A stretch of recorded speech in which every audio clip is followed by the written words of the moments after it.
in the last. Good morning. Good morning. Good morning, sir. Good morning.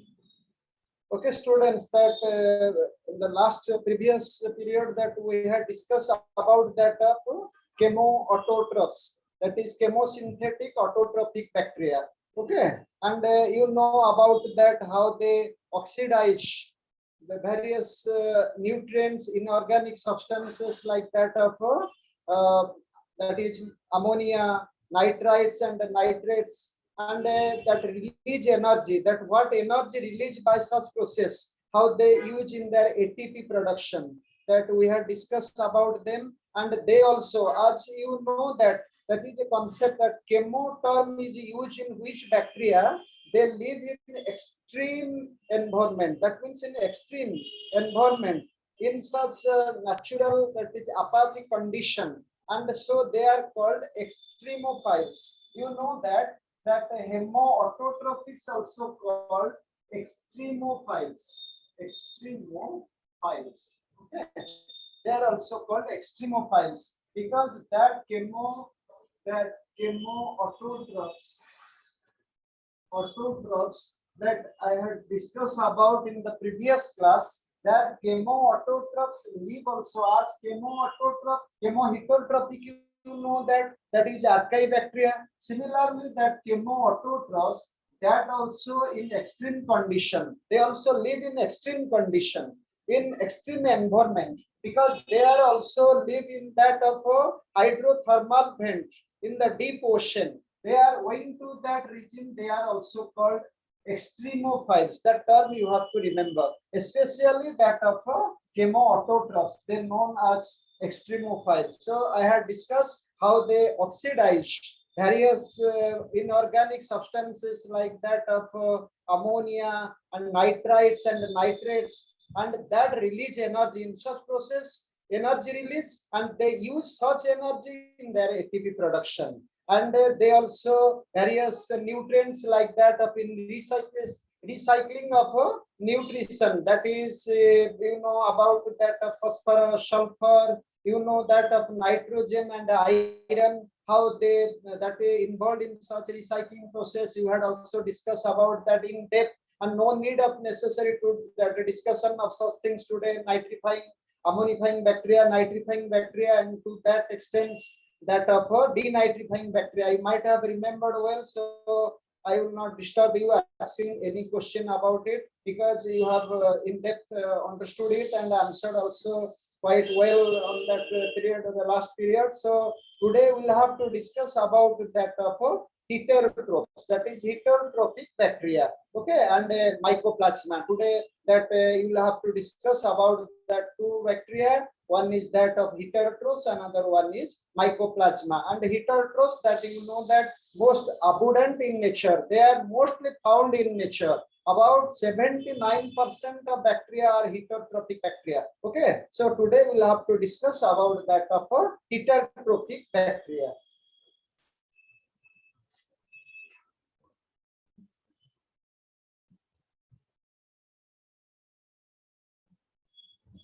That is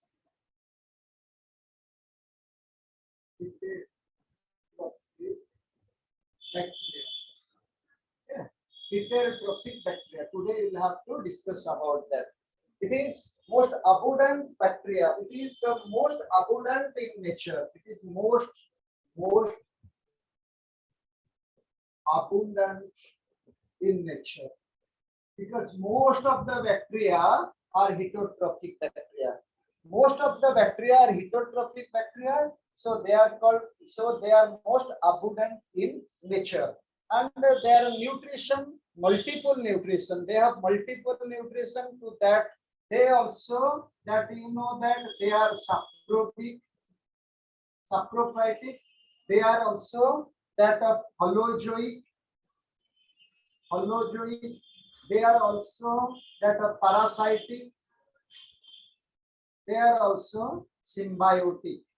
Okay, symbiotic. Today you'll have to know about them, that the most abundant in nature, and their nutrition of the multiple types. They may be saprophytic, they may be holozoic, they may be parasitic, and they may be symbiotic. Okay, you remember that they are saprobic, holozoic, parasitic, and symbiotic. And that means they depend on, that means such bacteria depend on, that means which are heterotrophic bacteria, that you know that bacteria dependent on other organisms. Bacteria dependent on other organisms or on dead organic matter. Okay, that which bacteria are called heterotrophic bacteria. You know that they are most abundant in nature. They are mostly found in nature, and they may be saprobic, holozoic, parasitic, and symbiotic. But that means how can you define that of a heterotrophic bacteria? Heterotrophic bacteria are such bacteria which depend on other organism or on dead organic matter. You understand that concept? They depend on other organism or on dead organic matter. On other organisms, that in parasitic and symbiotic forms. In holozoic, also they ingest food, other organism as food, and saprobic in the sense that they clean the nature. They clean the nature. Going to that region, they are called the scavengers of nature. Saprobic bacteria is the most important bacteria among that of heterotrophic bacteria, which clean the nature. And that means all the remains of dead organisms cleaned by that of saprobic bacteria. Okay, that concept you understand that. So going to that region, these saprobic heterotrophs, that they are called the scavenger of nature because they clean the nature like that of fungi. They clean the nature. So they are saprobic in nature as they clean the nature and they consume and they are mostly almost all heterotrophic bacteria are consumers. All heterotrophic bacteria are consumer and they are never photosynthetic. They are never autotrophs. They are always consumers. And those saprobic bacteria, those saprobic consumers, they consume the dead remains of organisms. So that plant remains or that of animal remains. You see that a dead body of a dog is fallen on the ground, and after some months, if you go on that road, you can see that that body has been completely composed. That means it has been completely decomposed by that of bacteria, and such work done by that of saprobic heterotroph. So that you understand that they are called that of scavengers of nature. Important role, and they involved in the process of putrefaction and decay. They involve in putrefaction. That is putrefaction. Putrefaction means the process of rotting. The process of rotting in body is called putrefactions and decay. They are involved in putrefaction and decay. Which bacteria? That's saprobic bacteria. Saprobic bacteria are involved in putrefaction and decay. So they completely decompose the organic matters, completely decompose, and such work done by that of saprobic bacteria. And that of holozoic, you understand that, and they are the consumer, and they are involved in the process of putrefaction and decay. They decompose the dead organic matters. Okay, and that of so they are involved in putrefaction and decay, and they are called also the natural scavengers. They are called, that saprobic bacteria are called natural scavengers. Okay, and the other, that is organism involved, that fungi. Fungi also in saprobic ones, and they also involved. They also involved in that of that means decomposition works, and so they are also called that of scavenger. So that is the function done by that of saprobic bacteria. That means decomposition process and that process of putrefaction and decay. Okay, and most of the bacteria are most abundant in nature, that heterotrophic bacteria. Then know that of holozoic. As holozoic, that means that is a type of nutrition, and in which, that means one organism that will eat food. That is means ingestion. That means ingestion. One have to take food, that is ingestion. After taking food, it will be digested, so that will be the digestion. And after digestion, that will be absorption, that will be absorptions. And after absorptions, that will be the assimilation. Okay, assimilation. And after assimilation, that will be the egestion. That means that food which are not digested, undigested food are coming out of the body in form of stools. So that is called egestion. So holozoic involved in that step of ingestion, that you have to take food. After that, digestion. That means you will have to digest it. Then it will be absorbed. It will be absorbed by small intestines and large intestines, and then egestions. That means that absorption, then assimilation. That means all that of nutrients that have been got from that of food, that will be assimilated into the blood, and that then that will be the egestion. That means undigested food will coming out of the body. So holozoic process involved to that of 5 methods. One is ingestion, digestion, absorption, assimilation, and egestion. That is the work of holozoic. That means organism which take food directly is called holozoic. And that process involved in holozoic, that is nutrition, that is ingestion, digestion, absorption, assimilation, and egestion. Okay, and so that is the holozoic. Students, that Abhishek, are you present? Yes. Can you tell me that what is the most important function of that of saprobic, that is saprophytic bacteria? Can you tell me, please? Yes, your audio is not. That means you. It is problems. Any audio problems have you? That means I am not understanding what you are telling. That Abhinas, are you present? Yes, sir. Can you tell me that what is the most important function of saprophytic bacteria? Sir, decaying and purification. That is decomposition, that is putrefaction, and decay. Decaying. Okay. Yes, sir. And that is all type of decomposition done by that saprobic bacteria. Owing to that region, what that means, what title has been given to that of saprobic bacteria? Anyone can tell? They are the dash of nature. Sir, natural scavengers.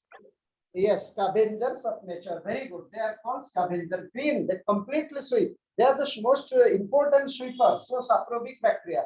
That is holozoic bacteria. Holozoic bacteria means bacteria which directly take the food. That means what type of that is holozoic involved in that of 5 process, 5 methods. Anyone can please tell me that? Aditya, are you present? Yes, sir. Can you tell me please what are the 5 methods of holozoic nutrition?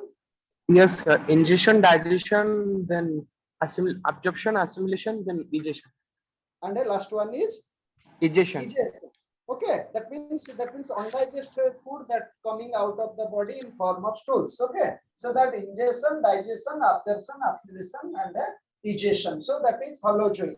Okay, there are also some heterotrophic bacteria. They are also holozoic. And parasitic, you know that most of the bacteria are also living in human guts, and in even also they have parasitic relationship with other organisms. So they will have to depend on other organisms for their survival. So they are parasitic in nature, and disease. Most of the disease that are caused also that bacteria which are parasitic in nature. And symbiotic, you know that in that is previous class I had discussed about that of chemo-autotrophic bacteria, in which I had told you that about that symbiotic relationship with that means in I had told how they have symbiotic relationship in that of blue green algae. I had told about that chemo-autotrophs, and also in heterotrophs some bacteria are symbiotic because they have symbiotic relationship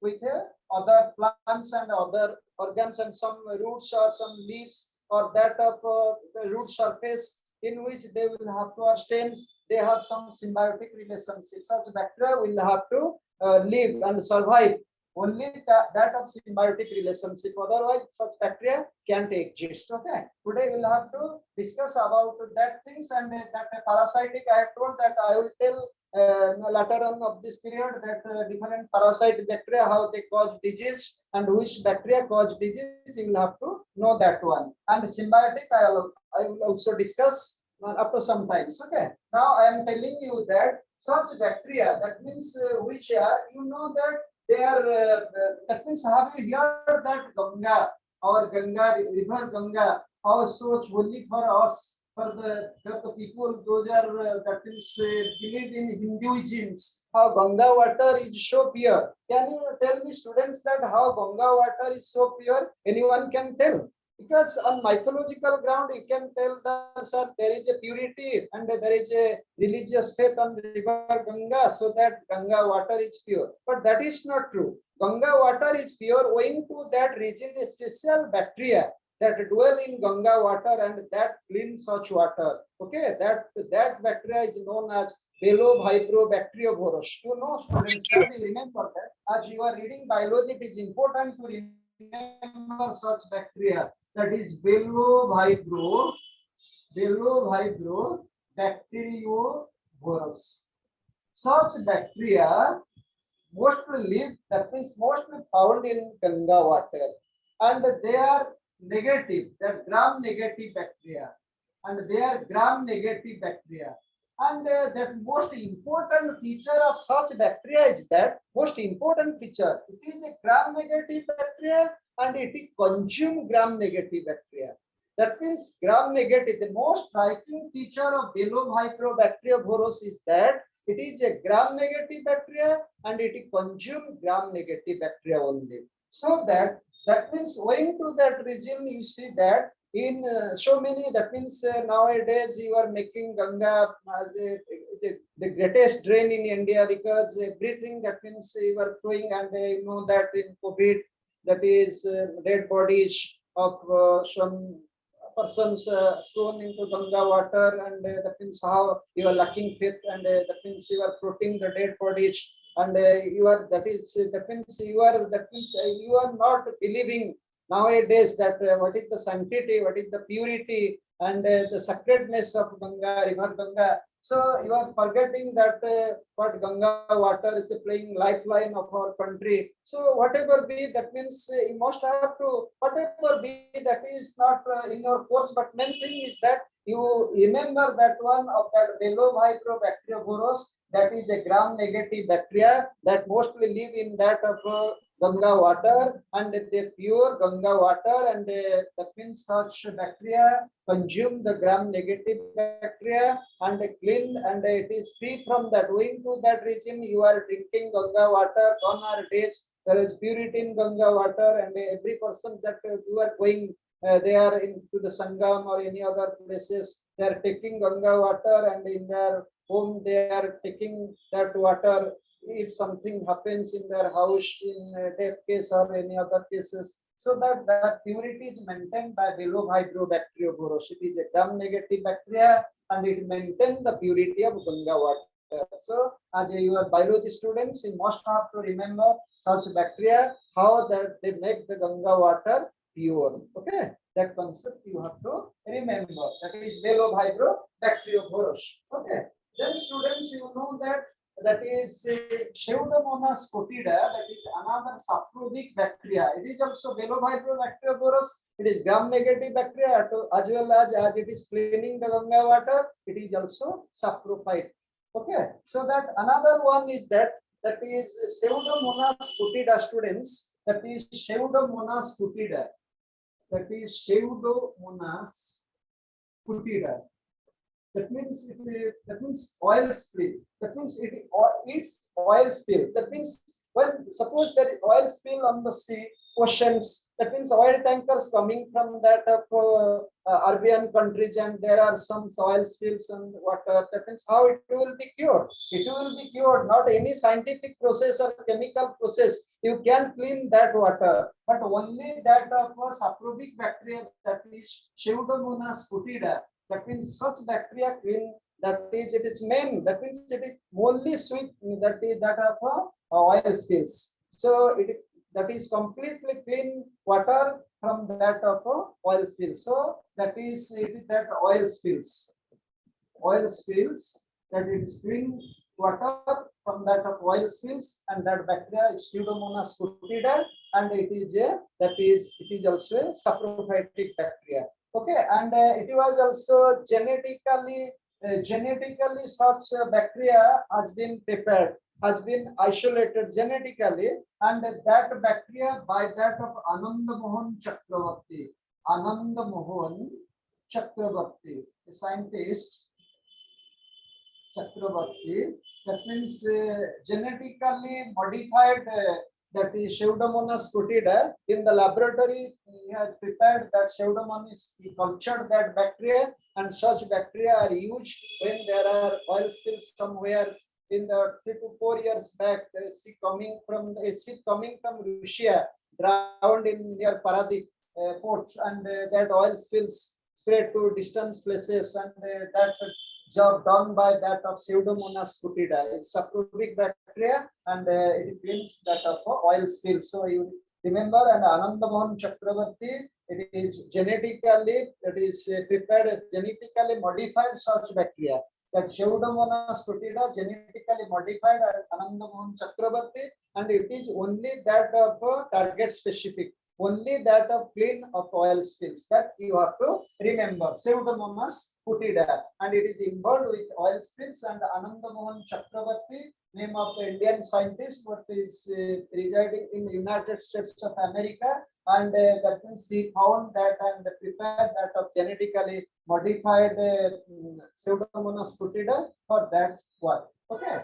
and then students, that you have to know about that of you students know about cod. You might have that special liking for cod, and the cod is that it is very good for our digestion, complete digestion. If you have to take that means only 50 gram cod every day, then there will be no digestion problems. As you are taking the Maggi, chow mein, all such nonsense food, but you, instead of that, you should have to take that of cod. It is very delicious, and it is very that of healthy for our body. And that means you must, it is hygienic, good hygienic, and you must have to take every day, even 50 grams of cod. And how cod is prepared, and cod bacterially prepared. Okay, and that heterotrophic bacteria play important role in preparation of cod. Okay, you know about that of cod, preparation of cod. Preparation of cod. Okay, you might have heard that of name of lactobacillus. You might have lactobacillus bulgaricus. That is Yes, sir. lactobacillus bulgaricus. Okay, that is one bacteria, lactobacillus bulgaricus, and that of Streptococcus thermophilus. Another one is Streptococcus thermophilus. Such two bacteria are involved in the process of preparation of cod. Okay, and you see that. That means in your house also that preparation of cod is maintained, and that process is called that of codling process. And you might have seen that some mother, that means preparing cod in the house, and that process is called codling. Okay, and the milk, that means milk, that means in milk, if you have to put the culture of lactobacillus and Streptococcus thermophilus, that milk will be converted into that of a cod. You know that. That means which type of that means sugar is present in that of milk. Do you know that? Which type of sugar is present in milk? Anyone? So polysaccharide.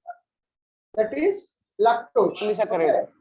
Yes, that is lactose. That is lactose. That is milk sugar is present, and that is converted into lactic acid by that of lactobacillus. Lactobacillus convert that of lactose sugar to lactic acid. When that lactic acid, that will be sour in taste, so that conversion is done by the lactobacillus. And the Streptococcus thermophilus, that means temperature must be 40 degrees temperature. In 40 degrees Celsius, that means milk can be converted into curd. You see that in that of summer season, generally that milk is converted into curd. Going to that region of that of two bacteria, Lactobacillus bulgaricus and Streptococcus thermophilus, and if their content in the milk becomes more, and that milk converted into that of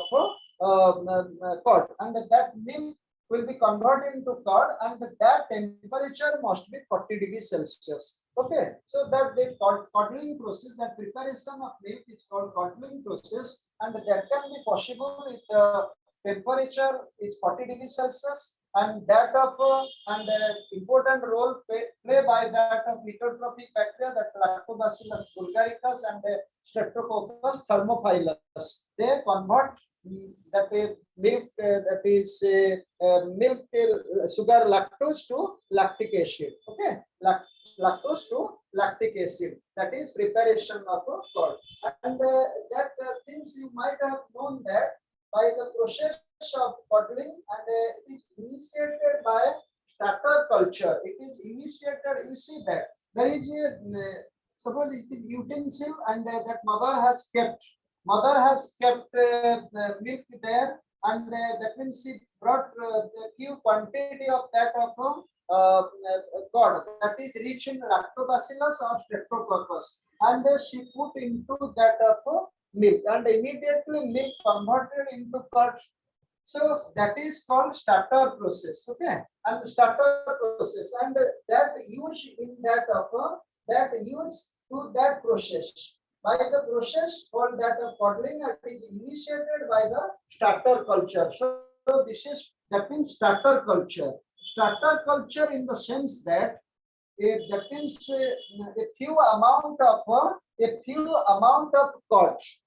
that is rich in Lactobacillus Streptococcus, they are put into the milk, and immediately milk lactose, that is milk sugar, will be converted into lactic acid, subject to condition that temperature must be 40 degrees Celsius. But when, that means you can ask question that, sir, in winter season, that is temperature is less than that of 40 degree, 20 degree, or that of 12 degree, at least that means at that time also that preparation of curd is made. But that temperature, that means it is placed in such a manner that means that curdling process will have to get 40 degrees Celsius. So they are kept in that of in the corner of the room or any other place where the temperature will be somewhere, because in gone are days when our mother might have no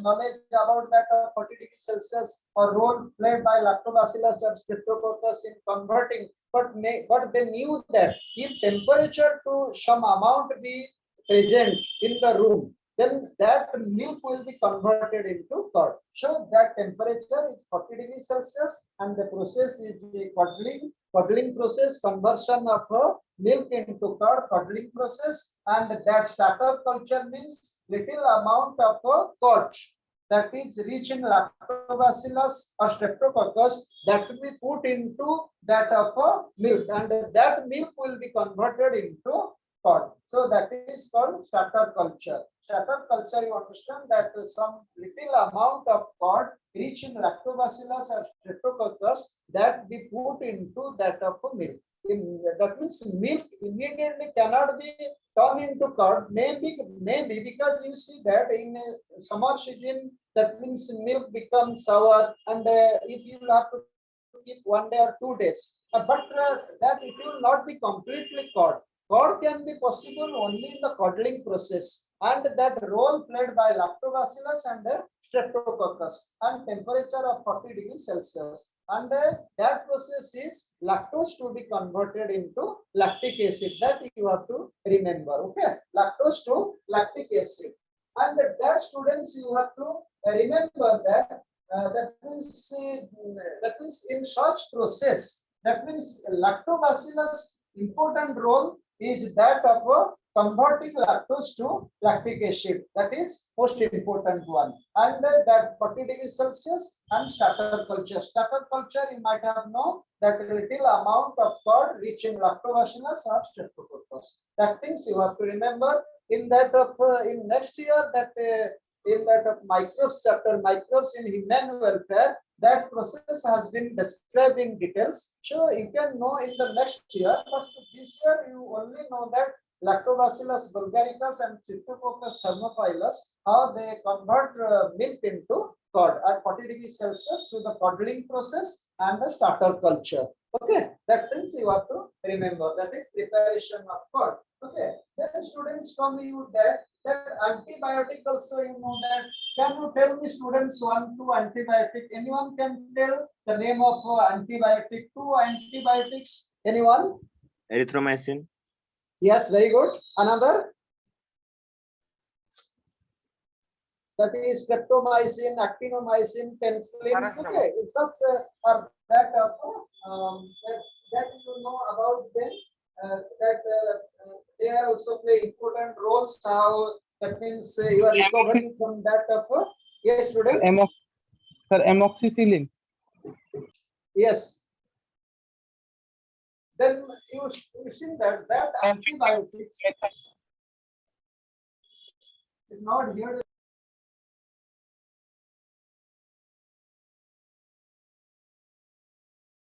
That antibiotics, you see that means antibiotics. That is antibiotics also prepared from that of bacteria. That means bacteria and actinomycetes and fungi. That is bacteria, actinomycetes, that is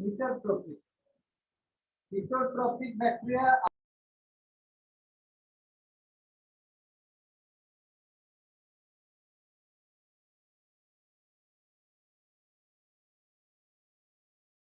So unmute your audio.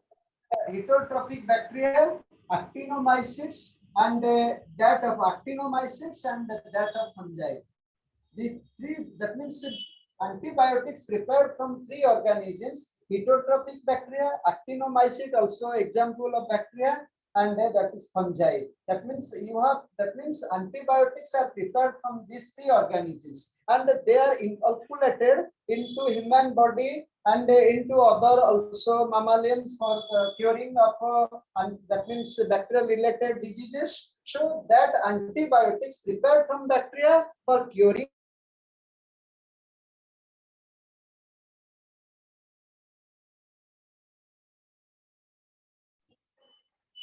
so that heterotrophic bacteria and the actinomycetes and their fungi that from three organisms, that is heterotrophic bacteria, actinomycetes and fungi, we have to, that means prepare antibiotics, and that antibiotics will be inoculated into the body for the curing from that of bacterial diseases. Okay, and that antibiotics, you know that heterotrophic bacteria plays most important role, and they destroy that of microbes, that means that bacteria, that means those bacteria. I have already told you that.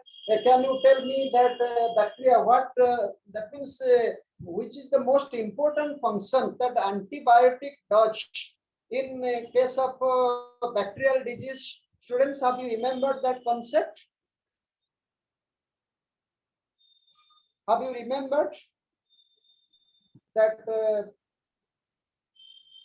Aditya? It kills the disease causing bacteria. You have not remembered that that is stop the synthesis of cell wall. That means what antibiotic does? Antibiotics stop the synthesis, stops the synthesis of cell wall. Okay, stop the synthesis of cell wall. Cell wall formation is stopped by antibiotics.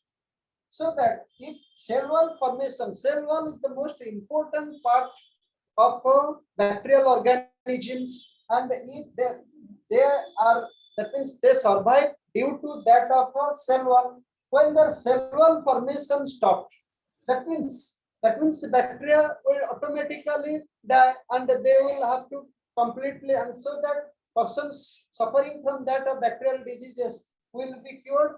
And it is that one positive trend of that antibiotics in case of bacterial diseases, that it stops the synthesis of cell wall. That means cell wall of bacteria are no more formed, and such process is stopped by that of antibiotic.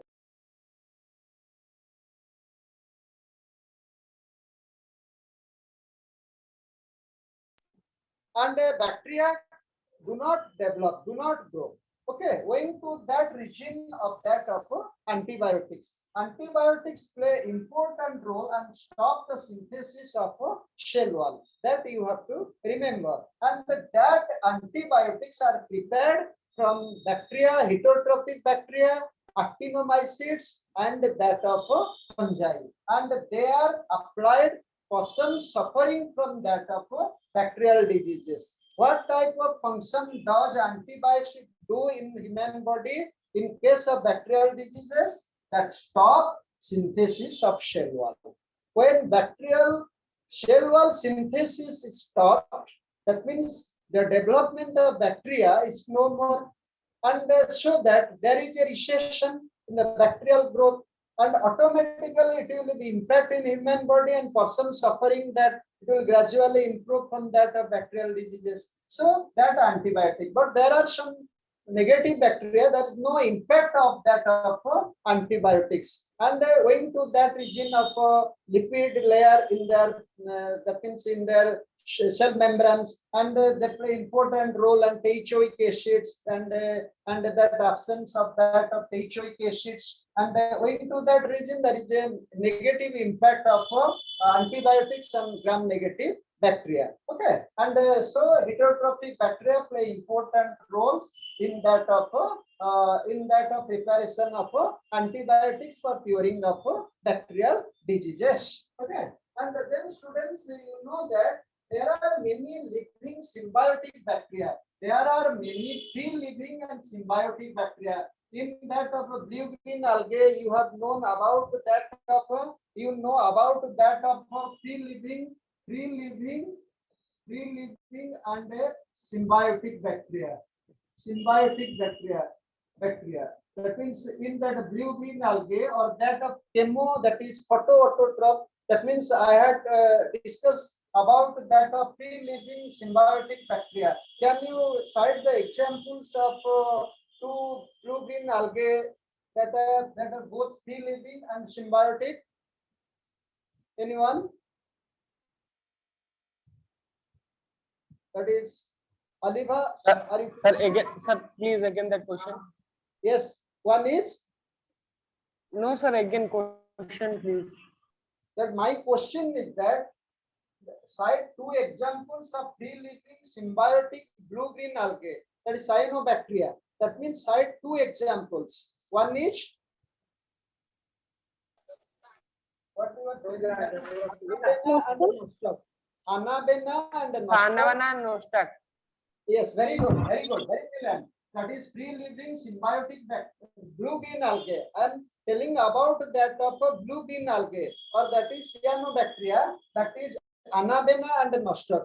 Now I am just telling about you that of heterotrophic bacteria. In heterotrophic groups also there are some bacteria. They are free living and symbiotic. You will have to discuss about them. Free living and symbiotic bacteria. Okay, and you know that bacteria, that means nitrogen content in the soil, because in that is whenever there is a symbiotic bacteria, when there is a concept of symbiotic bacteria, the only that is main important function is that of nitrogen. When that of nitrogen content is less, and they play the important role in supplementing that of nitrogen. That means that is nitrogen and that symbiotic relationship. And there are some heterotrophic bacteria, they have symbiotic relationship. Now you'll have to know about that. You know, Anabena and the nostocs, they are that symbiotic bluegill algae, but they are of some specific organism. That means Azolla pinnata. You know that Anabena has symbiotic relationship. In such case, that heterotrophic bacteria, there are some heterotrophic bacteria. They have also symbiotic relationship, and you will know one about another. First one is that of rhizobiums. You might have know about that of rhizobiums. Okay, that first one is that of rhizobiums. Rhizobiums have symbiotic relationship with that of legumes. That is legumes, that root nodules of legumes. That root nodules of legumes. Legumes. That nodules specifically for that of rhizobium. Rhizobium can dwell in that, can live in that of nodules. That nodules are specially meant for that of rhizobium. When there is a symbiotic relationship, that means the plant's roots will develop nodules. That is special structure where rhizobium can do and they can live and do the symbiotic relationship. That means fixation of nitrogen. So rhizobium, example of heterotrophic bacteria, which in that of root nodules of legumes. Can you cite example of legumes, students? Do you know any idea of that of legumes? You are not answering anyone. Okay, that legumes, you know that pulses, different type of pulses. Yes, sir. Like, yes, sir. Like Yes. pulses. That is, Peas. and in that pulses, that means in such legumes, that means the nodule, that soybean, that you know, and you know also that of peach. Okay. Yes, sir. Yes, sir. Before Black paddy. grams and red grams also in such roots that nodule Yes. formation are made, and in such legumes and rhizobium heterotrophic bacteria develop there. So rhizobium has symbiotic relationship in the roots nodules of legumes in which nitrogen fixations are made. Okay, so that is rhizobium. Yes, sir. You have to make that rhizobium in the root nodules of legumes. That you'll have to remember. And that symbiotic relationship meant for that of nitrogen fixation. Then come to that of second. Second one is that of that is azarrhizobiums. Azarrhizobiums, that is rhizobiums. That is another heterotrophic bacteria. Such bacteria has symbiotic relationship in the stem nodules of Sesbania. In the stem nodules of Sesbania. Okay, in the stem nodules of plant Sesbania, that is azorrhizobiums, that is symbiotic relationship. So in azorrhizobium heterotrophic bacteria, that means that of symbiotic relationship on which part of Sesbania? That is stem nodules. Root nodules in rhizobiums, but azorrhizobiums, that is stem nodules of Sesbania. That you have to symbiotic, and these two are example of a heterotrophic bacteria. That azospirillum, that is azospirillum, that is third one is that of azo, that is spirillums. They have also symbiotic relationship. Symbiotic relationship in that of root surface of cereals. In that of root surface. Root surface. Yes, sir. Of cereals. Cereals. In the root surface of cereals, that is azospirillums. Azospirillum. Okay. Azospirillums, and they have also symbiotic relationship in the root surface of cereals. In the root surface of cereals, they have symbiotic relationship. Okay, that rhizobium root nodules of legumes, whereas that of azospirillums, that root surface of that of cereals. Only difference of that of rhizobium to that is azospirillums, that one is that of root nodules of legumes, another one is that of root surface of cereals. and that is Azorhizobium. They have symbiotic relationship on stem nodules of Sesbania. Stem nodules of Sesbania. Then come students that of Frankia. Frankia in that of root nodules of non-leguminous plants. That is Frankia. Another one is Frankia. Frankia also, that is heterotrophic bacteria. It has symbiotic relationship with the non-leguminous, that is non-legumes, that is plants of Casuarina and that of Alnus. Alnus and that is Casuarina. Okay, in that of non-legumes, in that root nodules of non-legumes of Alnus and that of Casuarinas, that is Frankia. That heterotrophic bacteria Frankia has a symbiotic relationship with that of non-legumes. Both are non-legumes. They are non-legumes. Okay, that they are non-legumes. One is Alnus, another one is Casuarina, and that have a symbiotic relationship with that of Frankia. So you remember that symbiotic bacteria, Rhizobiums, that is Azorhizobium, Azospirillum, and Frankia. They have symbiotic relationship. Generally, questions come out of match the columns. So Rhizobiums, root nodules of legumes. That is Azorhizobiums, that is stem nodules of Sesbania. Azospirillums, that is root surface of cereals, and that of Frankia, that is also root nodules of non-legumes, that is Alnus and Casuarinas. That you have to remember. Students, you know about that of 4 symbiotic heterotrophic bacteria, that is 4 heterotrophs. They have symbiotic relationship. Can you cite 4 examples of symbiotic bacteria of a heterotroph group? Anyone?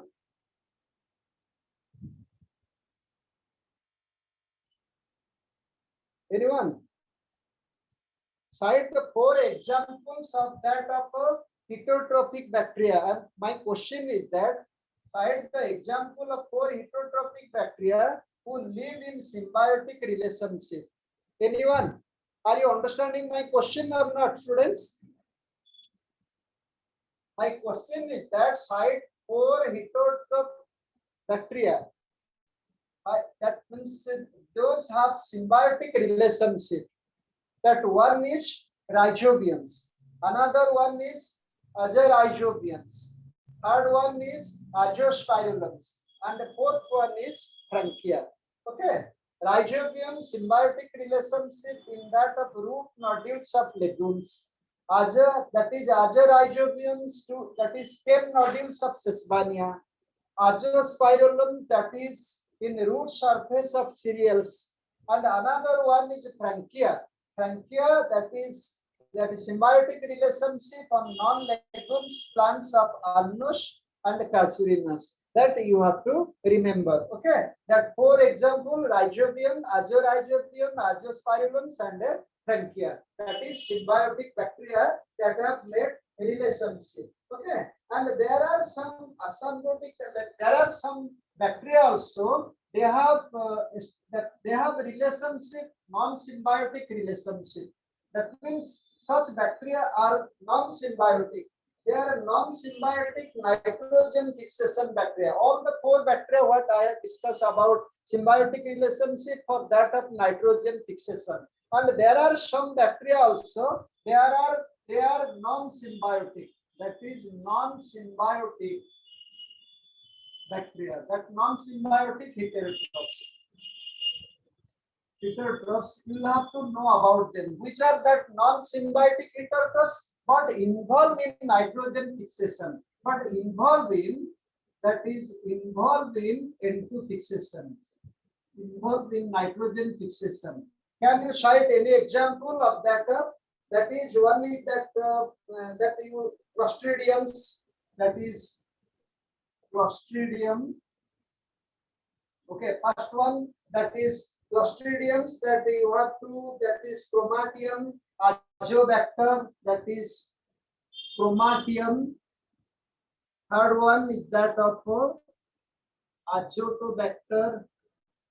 Okay, Azotobacter, and that of Bejernica, that is Vegernica.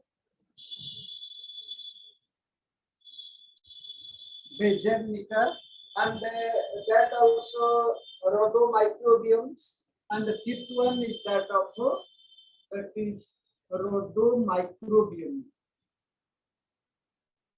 They are aerobic. All these 5 bacteria, that is Clostridiums, Chromatiums, Azotobacter, Vegernica, and rhodomicrobiums, they are aerobic. That means they are aerobic. That is aerobic non-symbiotic heterotrophs involved in nitrogen fixation. They are aerobic. But there is one bacteria, one heterotrophs also, they are anaerobic. That is Rhodospirillum. That is Rhodospirillum. They are, that is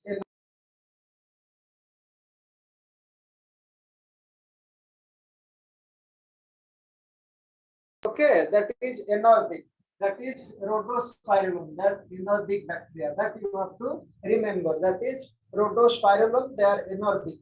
Because that means oxygen is not required for their living. So that is Rhodospirillum. In a oxygen-free condition, oxygen-free environment, such bacteria, such heterotrophic bacteria develops. That is Rhodospirillums. So there are examples. These are the example. Only examples are asked in the question. That is, cite the 5 examples of non-symbiotic heterotrophs which are involved in nitrogen fixation. One is Clostridiums, Chromatium, Azotobacter, Vegernica, and that of Rhodomicrobiums. And that one non-symbiotic heterotroph involved in anaerobic process, that is Rhodospirillum.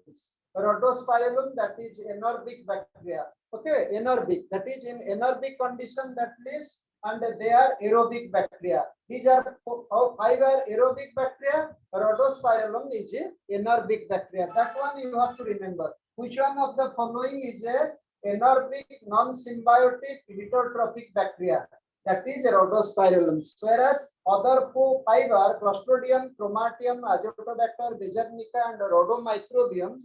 They are non-symbiotic heterotrophs. That you have to remember. Okay, that examples are important. Which are non-symbiotic heterotrophs involved in nitrogen fixation, and they are aerobic.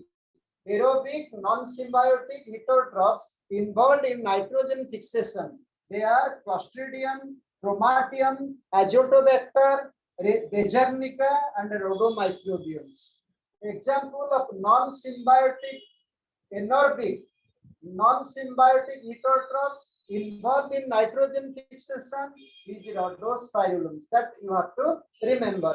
This one anaerobic, all are aerobic. Okay, and you see that there are so many harmful activities that heterotrophic bacteria also do. That means preparation of food, preparation of antibiotics, nitrogen fixation. You know that some are usefulness and some are positive friends of that bacteria. But there are some harmful activities. Harmful activities means such bacteria cause many diseases. That means many bacterial diseases are caused by that of heterotrophic bacteria. So that you'll have to know about that which bacteria cause which type of diseases. That we'll have to know one by one. We'll have to know. That is heterotrophic bacteria. Which bacteria cause that is bacteria which causes which type of diseases, that we'll have to know now. And you see that bacteria are that means agents of several human diseases. And one important diseases that you know, that one is that pneumonia. Pneumonia, that is bacterial diseases. One is that of pneumonia, typhoid, dysentery, cholera, plague. All such are that of bacterial diseases. And so you have to know that which type of bacterial diseases are caused by which type of bacteria. That pneumonia, you know that bacteria is Streptococcus pneumoniae. That is Streptococcus. That is Streptococcus pneumoniae. Okay, that is pneumonia is called by Streptococcus pneumoniae. And the second one is that of that is typhoid. You know that Salmonella type, that is typhoid.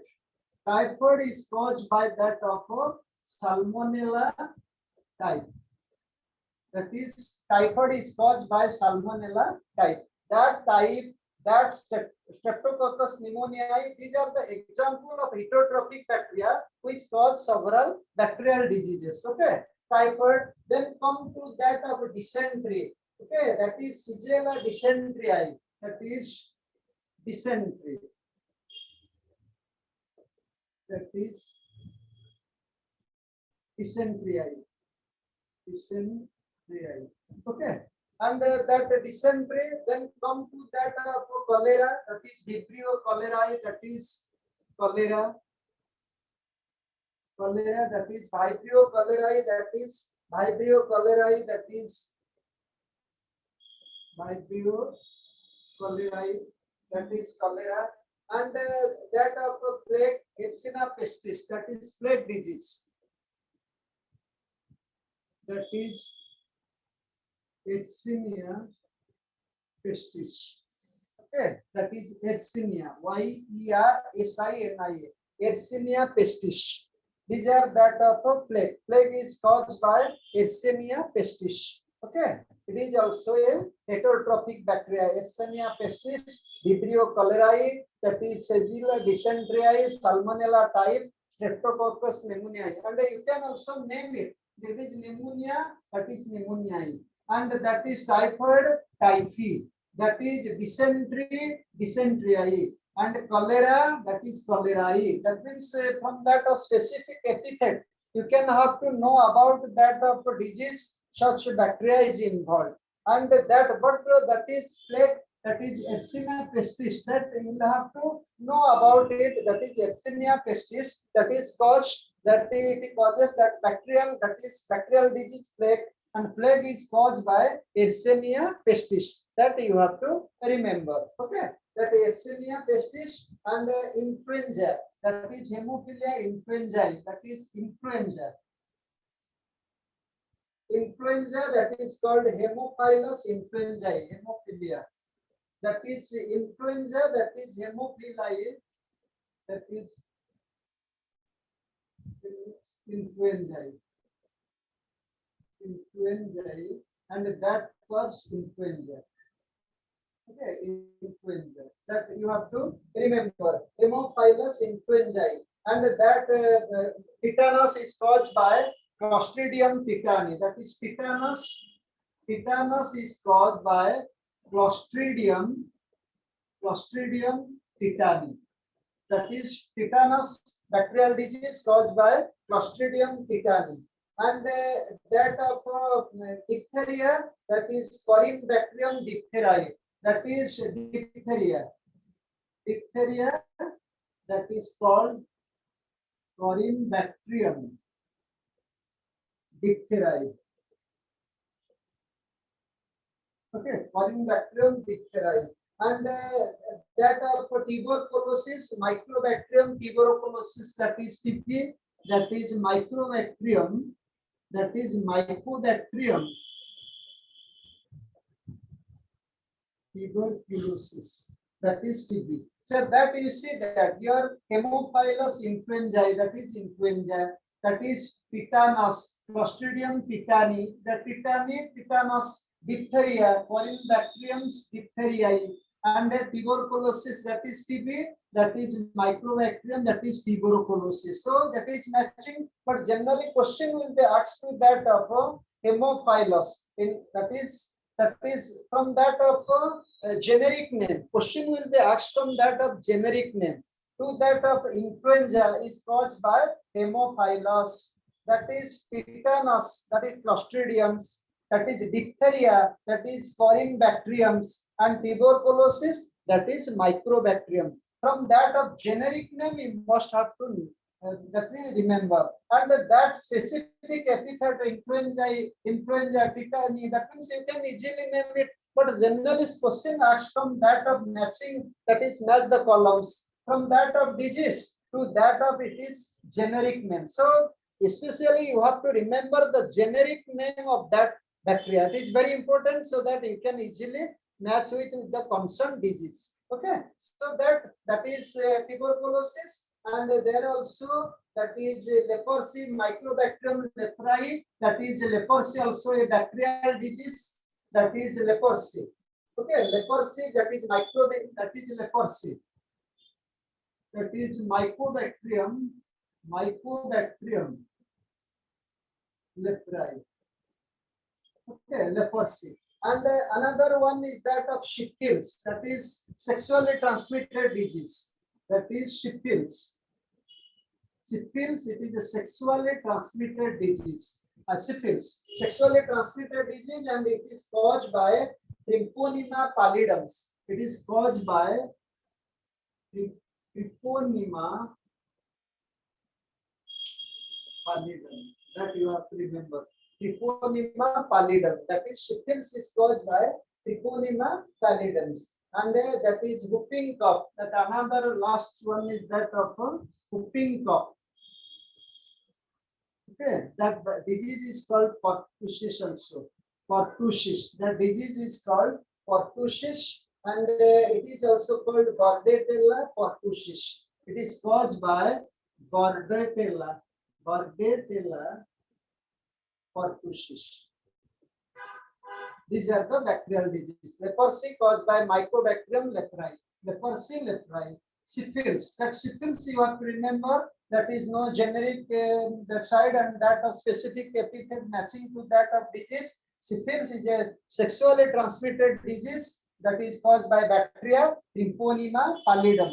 And whooping cough. Whooping cough, that is pertussis, and it is called Bordetella pertussis. So these are the heterotrophic bacteria which cause different type of diseases. Okay. So students, you know today about that of some positive trends of heterotrophic bacteria, that is codlings, that how cod is prepared, how that of antibiotics are also prepared from different that is bacteria, heterotrophic bacteria, and also that of you know that oil spills, that Pseudomonas fetida, and you also know that purity of Ganga water is maintained by that of Belovibrio-bacteriophorus. A specific bacteria live in that of Ganga water, and it is a gram-negative bacteria, and it is silent feature is that it also consume the gram-negative bacteria. So that another thing is that there are also some nitrogen fixation, that is symbiotic bacteria. You know that of Rhizobium, other rhizobiums. You know also that of Frankia, how they have symbiotic relationship, and there are some non-symbiotic bacteria, and they also do nitrogen fixation, but they are not, they are free living and non-symbiotic. You know that of Azotobacter, Bejernica, all such examples you know that, and Inorbic, that is non-symbiotic bacteria. Also you know that of Rhodospirillum, also you know about that. Then harmful activities that involve in that of different type of human diseases. They also do disease in the other plants also. Plants also, there is a bacterial disease, students, that is called citrus cancer. One bacterial disease in your course that is given, that is called citrus cancer. You have to remember one that of plant bacterial diseases, citrus cancer. And the citrus cancer is called by Xanthomonas ajonopodis. Okay, Xanthomonas. That is Xanthomonas ajonopodis. That is Axonopodis. That is, you have to remember that one. Axonopodis. Okay, that is Axonopodis.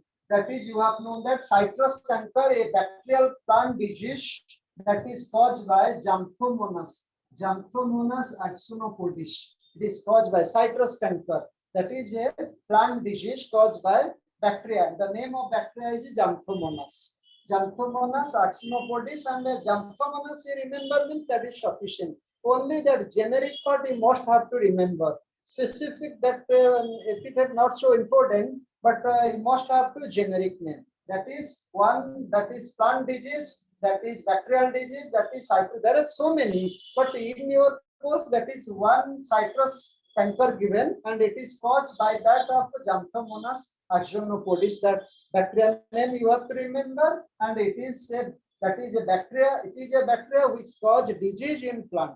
It is a plant related. It is a plant related phytotrophic bacteria which cause disease in plant. That is citrus canker, name of that of disease, and it is caused by that Xanthomonas axonopodis. Okay, students, now come to that of 5 MCQs.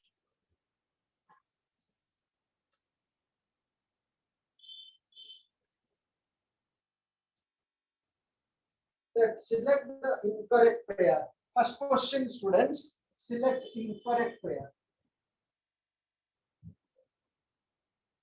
First question, select the incorrect pair.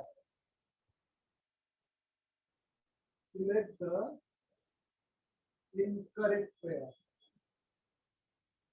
Okay. First one is that is Citrus gymnosperm. Okay, Citrus gymnosperms, then Azolla.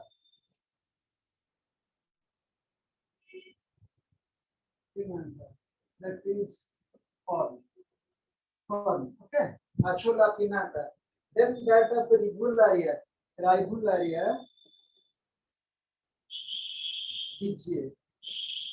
BGA, blue bean algae, and that of Nitrosomas.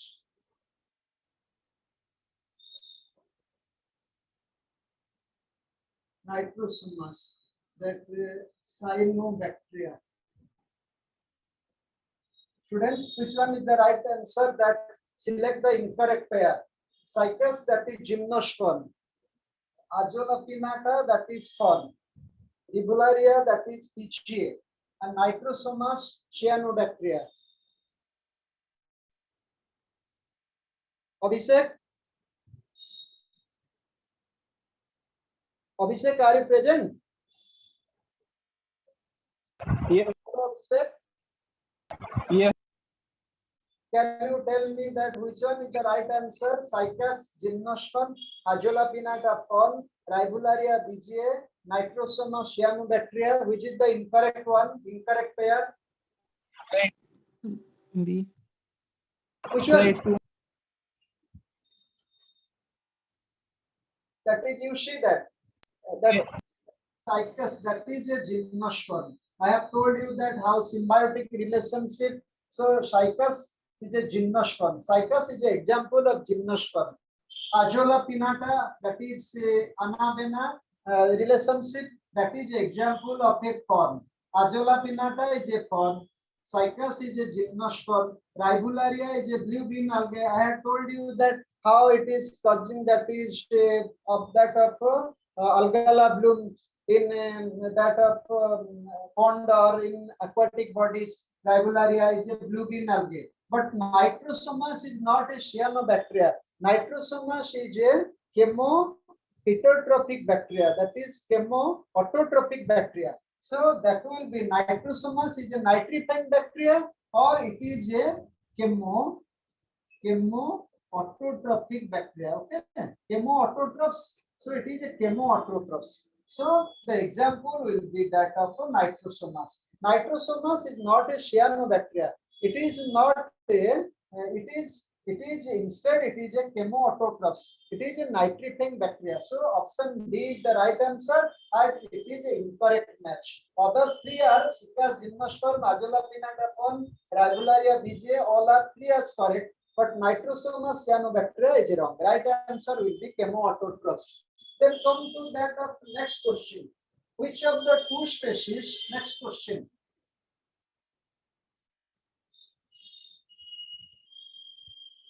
Which of the two species BGA, which two species of BGA, which two species of BGA do not allow mosquitoes? Do not allow mosquitoes. Mosquitoes larva to develop in their surroundings. In their surroundings. Okay. Which two species of blue-green algae do not allow mosquitoes larvae to develop in their surroundings? Option A is Anabaena and mustard.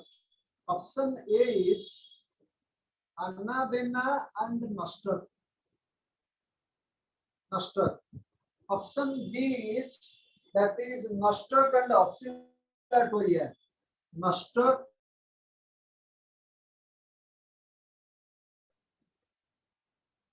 Oscillatoria. Option C is that of Anabaena and Aulosira. And Aulosira. And option D is that of option is Oscillatoria and Aulosira. Oscillatoria and Aulosira. Students, have you any idea? Which two species of BGH don't allow mosquito larvae to develop in their surrounding? A. Anabaena and mustard. B. Nostoc and Oscillatoria. C. Anabaena and Aulosira. D. Oscillatoria and Aulosira. Students, anyone? Sir, option D. Option D. C. Yes. Option C is the right answer. Anabaena and Aulosira. Very good answer. Brilliant answer. These Anabaena and Aulosira, that means wherever they will grow, in that surroundings, no mosquitoes larvae will be developed. Okay. So they will not allow mosquitoes larvae to develop. So there's two species of blue-green algae are Anabaena and Aulosira. Very brilliant answer. Answer C is the right answer. Anabaena and Aulosira. Then question number 3. Question number 3. Which of the following BGS create algal bloom in water bodies? Which of the following BGS create algal bloom in water bodies? In water bodies. Option A is that of water bodies. Option is Anabaena. Option B is mustard. Okay.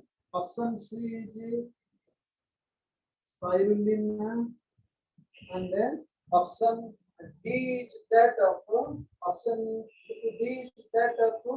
microcyst. Okay, microcyst. Have you any idea? Which of the following BGS create algal blooms in water bodies? That means turn the water that is greenish in color and that is bad smell, sour, and not that is drinkable. So which type of BGM make? Anabaena, mustard, spirulina, or microcyst?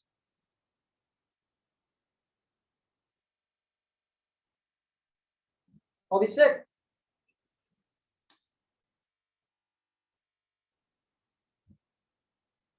Sir, option D. Option D. D. Very good, brilliant. Option D is the right answer. That is microcyst. Very good, brilliant answer. That is microcyst, and that of microcyst generally called that of algal bloom. So the right answer is that of microcyst rivularia. They cause that of algal bloom. So option B is the right answer. Brilliant answer. That is algal. That the last period that I had taught you that of blue-green algae or heterotrophic, that is I had taught you that of nitrifying bacteria. That notes I had not sent to you. No, sir. Have you not received that notes of that of chemosynthetic autotrophic bacteria? Notes have you not received? No, sir. Okay, that is problems for us. Okay, today I am sending. Okay, both I am sending today. That is, which of the following diseases create algal blooms in water bodies? Answer will be the microcyst. Microcyst ribularia. That you have to remember. You have not got the notes. That is the problems. Then question: chemosynthetic autotrophic bacteria. Then next question: chemosynthetic. That is chemoautotroph. Chemoautotrophic bacteria is not involved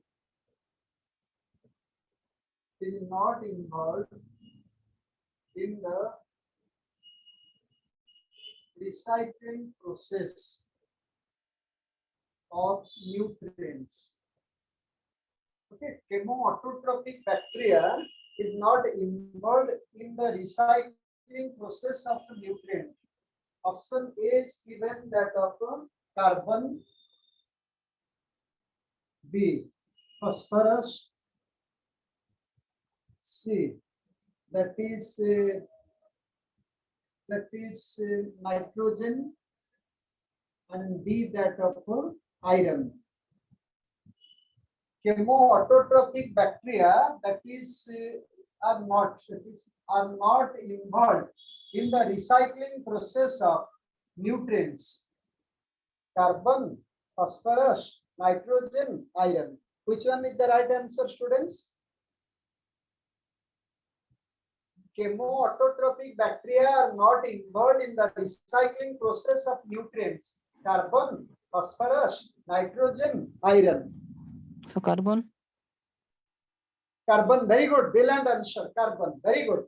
That is instead of carbon, that would be sulfur.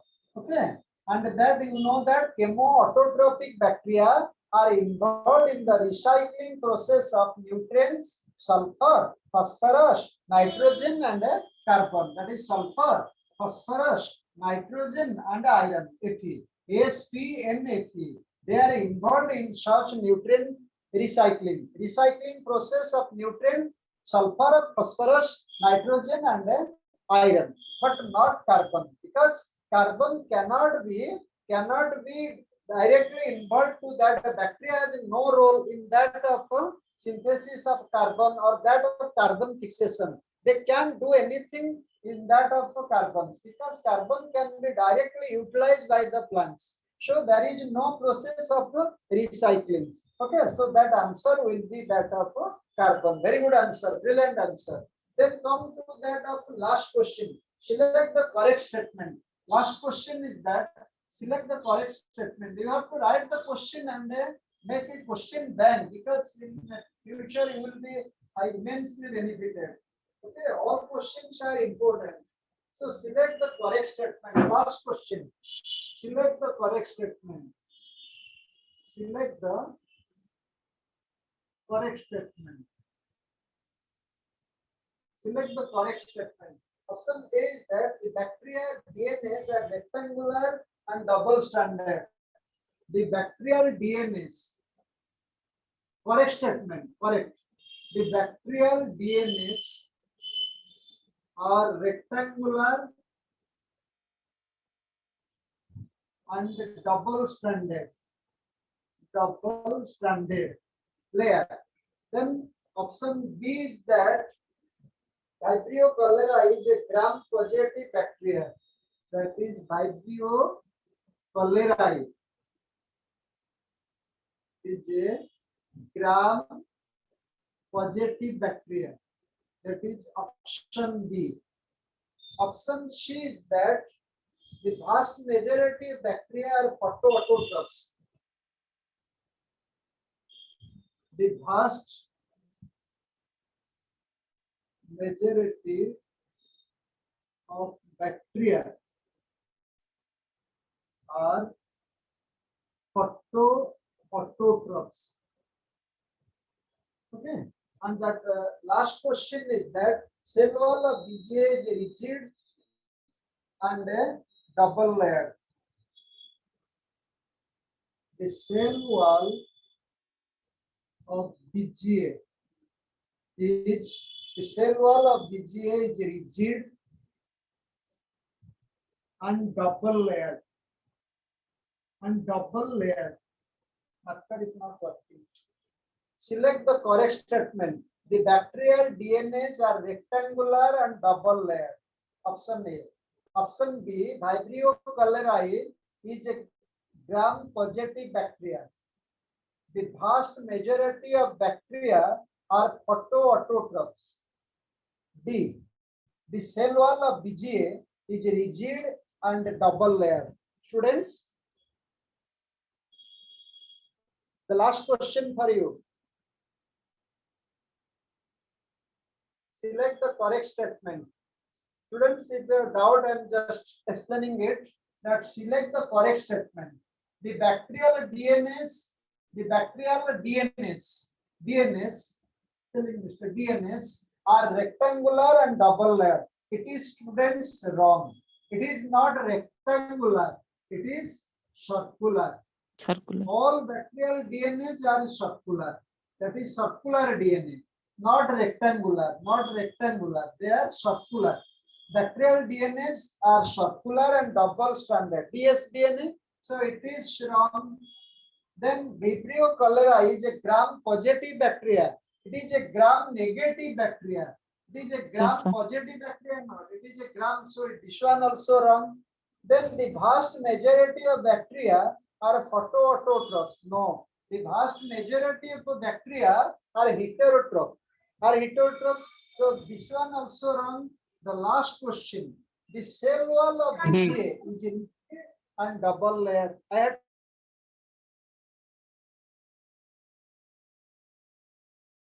told you that the shell wall of BGA, they are also comparison to other bacteria, so that they are large in, so they are larger in size compared to other bacteria. So their shell wall of BGA is rigid and a double layer. So this one is correct. So which one is the correct statement? The D, option D, the correct statement. The cell wall of BGA is rigid and double layer. Now understood? Students, you understood that concept? Yes, sir. Yes, sir. Yes, sir. Okay, students. So that you have not got that notes today, and that is providing notes, and so mindfully you read the notes. Very important in that bacterial heterotrophs and that blue-green algae. That means the two bacteria are very important, and you have to read, and that on the that is first day class. That means I will have to answer all the 5 questions. Okay, students. Thank you, students. Thank you, sir. Thank you, sir. Thank you, sir.